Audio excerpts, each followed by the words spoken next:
Vamos falar de um assunto que ontem foi pauta no discurso de Nicolas Ferreira lá em Brasília, que foi a CPMI para investigar o caso do Banco Master. Ele fez duras críticas, inclusive ao presidente do Congresso, Davi Alcolumbre, em razão disso. Vamos falar um pouquinho sobre esse assunto agora com o nosso time de analistas, porque Daniel Vorcaro, que é o fundador do Banco Master, negou possuir imóvel próprio em Miami, em depoimento à Polícia Federal no âmbito da Operação Compliance Zero, no dia 30 de dezembro de 2025. Esse depoimento foi vazado, não é? Ele afirmou ter apenas um contrato de locação, contradizendo notícias que o apontavam como proprietário de uma mansão de alto valor. Vorcaro também detalhou que a controladora do Banco Master foi registrada nas Ilhas Caimã e que possui contas correntes no exterior, embora não conseguisse listar todos os seus ativos fora do Brasil. A Operação Compliance Zero investiga fraudes em negociações de crédito envolvendo o Banco Master e o BRB, e Vorcaro cumpre medidas cautelares após ter sido preso. Ainda nesse depoimento à Polícia Federal, ele evitou nomear políticos que frequentavam a sua residência, citando apenas o governador do Distrito Federal, Ibanez Rocha. Questionado sobre a aquisição do Banco Master pelo BRB, Vorcaro confirmou ter conversado com Ibanez em poucas oportunidades e que o governador visitou a sua casa uma vez. Ele se recusou a detalhar outros nomes, alegando que não via relação com o caso, mesmo a delegada justificando que buscava mapear relações políticas. Marcelo Rocha Monteiro, esse depoimento foi vazado, esse depoimento que ocorreu no penúltimo dia do ano de 2025, no dia 30 de dezembro, veio à tona.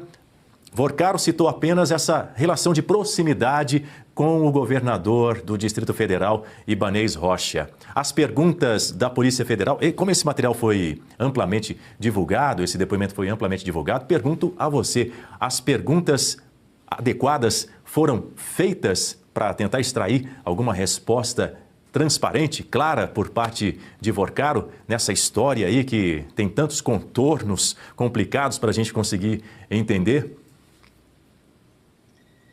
Olha, Daniel, eu acho que as perguntas adequadas foram feitas. Agora, a gente sabe, né? A gente que trabalha com isso, sabe que o investigado, ele, no sistema brasileiro, ele responde o que quiser, né? Ele responde se quiser e ele responde o que quiser. É uma diferença importante entre o depoimento de uma testemunha e as declarações de um investigado. A testemunha, ela tem o dever de responder às perguntas e tem o dever de dizer a verdade, né?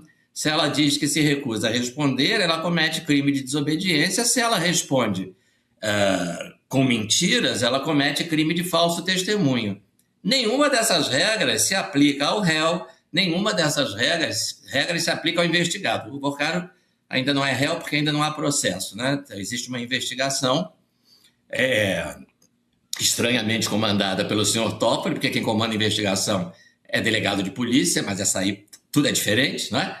E o Vorcaro é investigado, não é? Mas, de qualquer forma, ele tem esses mesmos direitos que a legislação brasileira atribui ao réu. Ele, na condição de investigado, tem o direito de permanecer calado. Então, ele não tem que responder as perguntas. E se ele quiser responder, ele responde o que quiser. Se ele mentir, ele não comete o crime de falso testemunho, né? Até porque ele não é testemunha. Então, questão que encontrei na internet. O que acontece aqui é uma curiosa hipótese de memória seletiva, não é? Porque quando a delegada pergunta para ele se ele tem relações, conhecimentos, não é? Amizades no âmbito político, ele diz, olha, eu tenho conhecimento, sim, no executivo, no legislativo e no judiciário. Eu tenho bons relacionamentos nos três poderes, não é? E essas pessoas frequentam a sua casa? Sim. E quem são essas pessoas? Aí ele tem um problema de memória, né? Ele diz, eu não consigo individualizar quem é que eu recebi na minha casa dessas pessoas aí ligadas ao executivo, judiciário e legislativo. Então, essa parte, a memória dele falhou, né? E aí, o Daniel, a gente, repito, que trabalha na área criminal, a gente sabe, né, que nesses casos, né, quando o investigado, o réu, tem esses lapsos de memória, digamos assim, Com um bom incentivo, né, talvez a memória volte. Agora, nesse caso do Vorcaro, com um incentivo ainda melhor, talvez a memória não volte. Tem muita gente torcendo para ele não recobrar a memória dessa lista de visitantes que ele recebia na residência dele. Bem lembrado esse ponto que você traz, Marcelo Rocha Monteiro. Vou colocar essa questão também em voga aqui para a Guta Pini analisar junto com a gente a respeito desse depoimento de Daniel Vorcaro que vazou, inclusive trazendo o ponto aqui do que disse o Ibanez Rocha em resposta aí a todas essas alegações, ao que disse o Daniel Vorcaro. O governador do Distrito Federal negou veementemente os fatos. Isso foi durante uma entrevista para o estado de São Paulo, afirmando que esteve na casa de Vorcaro apenas uma vez para um almoço de apresentação, ocasião em que teria permanecido em silêncio. Ibanez coloca tudo aí, no caso, na conta do Paulo Henrique Costa, que é o então presidente do BRB, inclusive foi afastado pela Justiça. Ao Estadão ele disse o seguinte, abro aspas, estive uma vez a convite para um almoço, quando conheci ele, entrei mudo e saí calado, fecha aspas, é o que disse. Toda essa relação política, como disse aí o Marcelo Rocha Monteiro, ainda carece de mais apurações, afinal de contas, ao que tudo indica, Vorcaro teve um lapso de memória durante o seu depoimento, não é, Guta? Dani, primeiramente, bom dia, professor Marcelo, sempre muito bom tê-lo aqui. Sempre muito bom ouvi-lo, fico sempre ansiosa pela sua chegada aqui. Olha, Dani, o Ibanez, né, ele entrou mudo e saiu calado, não conversou nada sobre o banco, igual o Toffoli, não conversou com um dos advogados do banco sobre o Banco Master, eles ficaram conversando só sobre futebol, né, acredite quem quiser. E o governador Ibanez, ele está numa situação muito delicada. Primeiro, não importa, entrou mudo e saiu calado. O que ele estava fazendo no almoço com um banqueiro? Vocês percebem essas relações espúrias e promíscuas entre o poder público e a iniciativa privada, ainda mais um banco, sabe? Não tem que ter isso. Fica ali no seu gabinete, toca as suas agendas, não tem que ter esse relacionamento. Tudo isso depõe contra o poder público, a atuação dos agentes públicos. Não tem que ser assim. Então não tem justificativa para estar nesse almoço. Qual que é o objetivo? Foi ali o quê? Só para almoçar? E tendo em voga aí, tendo na pauta essa questão da compra do Banco Master pelo BRB? É realmente querer menosprezar a inteligência do brasileiro. E em relação ao governador, ele tem muito a explicar, justamente porque agora o BRB que vai ter o pagador de impostos de Brasília vai ter que desembolsar um grande dinheiro para socorrer o BRB. Por conta dos custos que ele teve. É na casa de mais de 2 bilhões de reais. É um banco estatal. Quem vai ter que dar conta desse rombo é o pagador de impostos de Brasília. E o governador Ibanez está no meio disso tudo, ele acompanhou tudo. Eu fui uma vez só, entrei mudo e saí calado. Não é isso que o Vorcaro disse. Já conversaram sim. E estava ali no meio dessas tratativas da compra do Banco Master pelo BRB. Então, percebam, é uma conta que, no final das contas, cai para o pagador de impostos. O que o BRB tinha que comprar o Master e nessas tratativas, nessas negociações, nessas conversas, em nenhum momento apareceu a falta de liquidez desse banco? Eles não conseguiram identificar nada? Como assim? Só quando o Banco Central entrou para analisar os documentos e se esse banco era solvente ou não?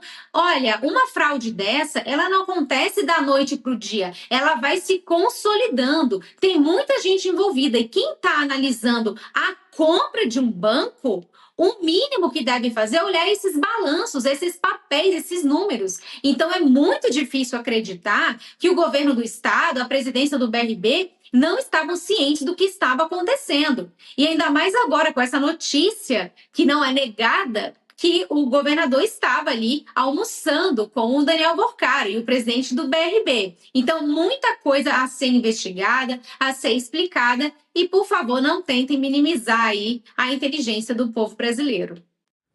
Bom, só lembrando, Marcelo Rocha Monteiro, que o pontapé das investigações que hoje apontam aí, inclusive outros crimes financeiros, nesse caso do Banco Master, foi o que a Polícia Federal e o Ministério Público Federal indicaram que o banco teria pago 12 bilhões e 200 milhões de reais em carteiras de crédito sem lastro. Esse negócio ainda escuso, ainda passando por investigações, mas eu vou trazer um outro ponto aqui para a nossa conversa. Afinal de contas, esse processo vai continuar sob responsabilidade, relatoria do ministro Dias Toffoli, sim ou não? A questão é, o ministro Dias Toffoli tem conversado com interlocutores sobre a possibilidade de devolver esse caso, o caso Master, à primeira instância da Suprema Corte, em meio a todo esse desgaste provocado no decorrer do processo, que está sob relatoria dele ainda. O Toffoli deve analisar cada passo aí para decidir se as apurações acerca de todas essas irregularidades na tentativa de compra do Master pelo BRB, se elas vão ser discutidas ou mantidas no STF ainda, no plenário do Supremo Tribunal Federal, ou se elas vão ser direcionadas para a primeira turma do Supremo. A Procuradoria-Geral da República também deve ser ouvida e também trazer a sua avaliação nos próximos dias. Eu quero agora ouvir a sua análise, Marcelo. Bom, aqui são duas análises, né? Hoje em dia no Brasil é assim. A primeira é a análise jurídica, que vale muito pouco, né? E depois é a análise política. Juridicamente, esse processo nunca deveria, esse inquérito, na verdade, né? Ainda não é um processo, esse inquérito nunca deveria ter ido para o Supremo Tribunal Federal, né? Muito menos para as mãos do ministro Dias Toffoli, né? Essa manobra que foi feita, né, dizendo que haveria envolvimento de um deputado federal, o deputado federal acusado de crime tem que ser julgado pelo Supremo porque ele tem foro especial, e isso aí atrai, né, para o Supremo a competência do caso inteiro. Só que não tem nada disso, quer dizer, não tem o que descobriram um deputado federal que faria um negócio com o banco, havia uma promessa de compra e venda de um imóvel que não se concretizou, né? E que não tem nada a ver com essas operações fraudulentas do banco. Imagina, seria mais ou menos a mesma coisa que você descobrir que esse banco tem um cliente que é deputado federal. Então a competência é do Supremo. Claro que não, né? Esse banco poderia ter como cliente, e tem milhares e milhares de pessoas que não tem nada a ver com as falcatruas que o banco comete. Pelo contrário, são vítimas, né? Então essa ida do caso para o Supremo não tem nenhuma justificativa do ponto de vista jurídico. E, ao que tudo indica, o caso deve voltar para a primeira instância. Mas aí entra a questão da análise política. O caso vai voltar para a primeira instância não é pelas razões jurídicas que eu mencionei, é por razões políticas, é porque o escândalo atingiu um tal grau, uma tal repercussão, né? Tem gente até chamando esse caso, né, porque já teve o Mensalão, já teve o Petrolão, tem gente chamando esse caso de Tofolão, porque o envolvimento do ministro Toffoli ganhou dimensões tão escandalosas que hoje isso é assunto para a população inteira. Vejam, isso é uma crise, um escândalo financeiro que atinge um banco, como já atingiu nos anos 90, por exemplo, o Banco Nacional. Atingiu o Banco Bamerindos. Esses bancos todos foram liquidados. Isso virou assunto da população. Ninguém nem lembra disso, né? Na época, esse é um assunto que ficou restrito aos meios financeiros. Dessa vez, não. Dessa vez, não. Por quê? Porque tem ingredientes que atraem a atenção da população. Imagina, o ministro Toffoli é parceiro de negócios desse banco e aí se descobre que ele tem um hotel de altíssimo luxo com dinheiro desse banco, com dinheiro de fundos administrados por esse banco, né, nesse investimento. Esse hotel tem um cassino ilegal, a população já viu aquelas cenas, o cassino ilegal, as mesas de blackjack, os caça-níqueis, né? O ministro Toffoli de bermuda e camiseta e um copinho de uísque na mão.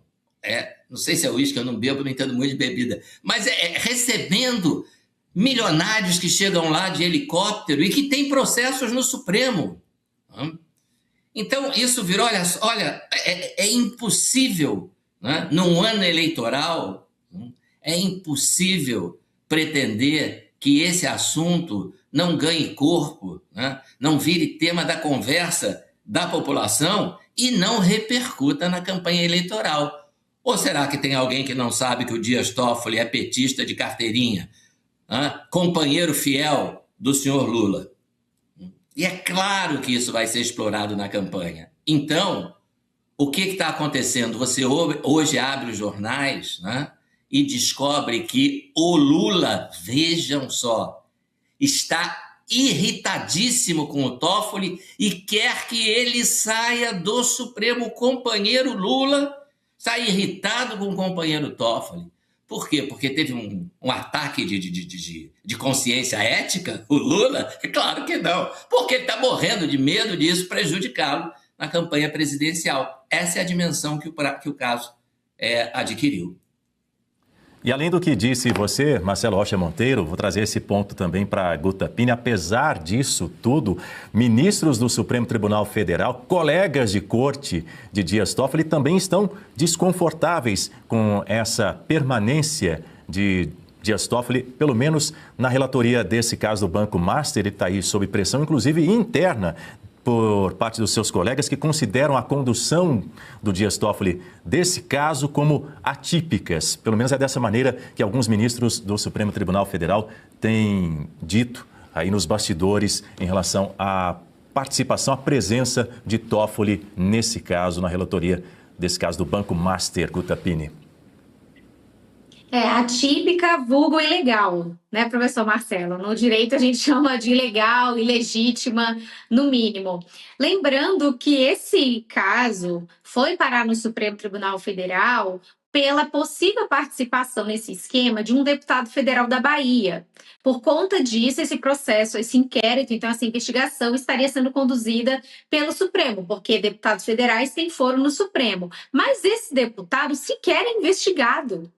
A participação dele com qualquer coisa com o Banco Master é algo muito tangencial, não entra na substância dessa fraude bancária. Tanto que ele nem investigado é. Então, não existe nenhuma justificativa processual para que esse processo, quando se tornar processo, tramite no Supremo Tribunal Federal. Ainda é uma investigação policial e existe a participação do judiciário em tudo isso. Então, não tem justificativa processual legal para isso. Agora, com esse envolvimento do ministro Dias Toffoli, tantas coisas que foram surgindo, a gente passa a poder concluir que, na verdade, o ministro tem um interesse que essas investigações tramitem ali na corte. Então, ele colocou sigilo, ele impediu o acesso da Polícia Federal, ele acautelou essas provas lá no Supremo Tribunal Federal. Depois, ele deu acesso para a polícia, mas aí ele nomeou os peritos da Polícia Federal, da confiança dele.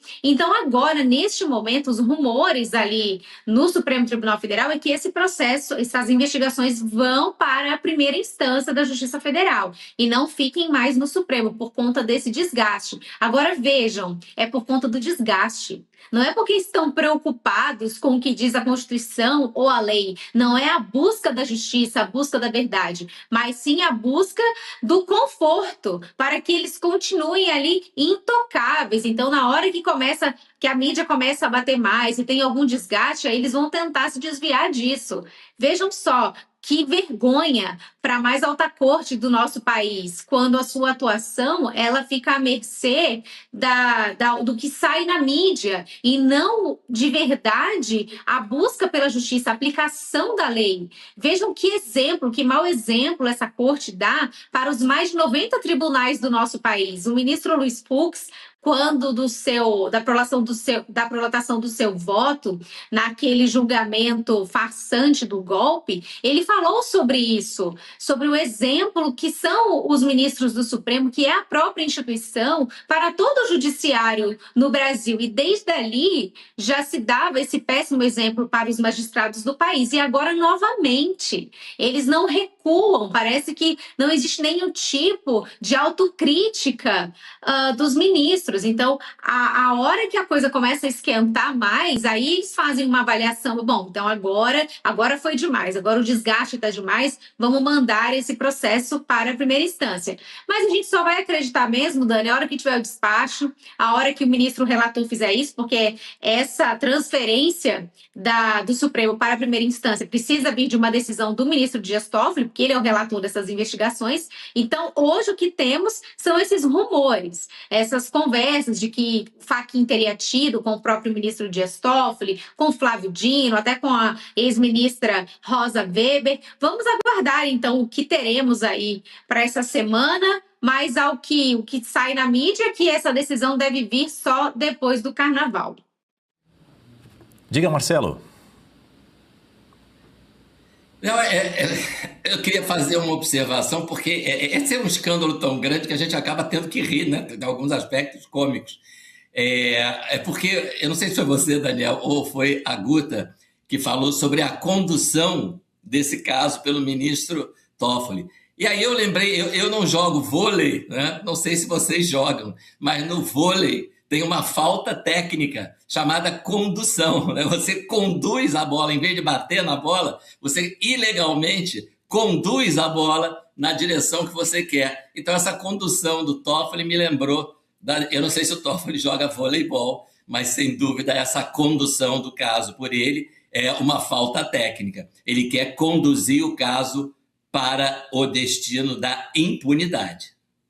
Exatamente isso, está segurando a bola com ele, jogando a bola para onde ele acha que tem que ser encaminhada e por razões que a gente ainda precisa entender, né, Marcelo? É isso aí. As razões, a gente está começando a entender, né? As razões, quando a gente vê o volume de dinheiro que o Banco Master despejou lá no... Como é que é o nome? Taiaiá, não é isso? Lá do Taiaiá. Então, a gente começa a entender que ele está, na verdade, conduzindo um caso em que o investigado é um parceirão dele de negócios, né? Negócios ilegais, né? Porque como ministro do STF, ele não pode ter um negócio em que ele use laranjas, ele use outras pessoas para darem lá o nome, que são os irmãos dele. O Brasil inteiro já entendeu que os irmãos dele não são donos de coisa nenhuma, né? O irmão dele não tem dinheiro nem para reformar o chão da casa, né? Então, imaginar que o sujeito que mora numa casa com o chão quebrado é dono de um resort milionário, realmente tem que ser muito ingênuo.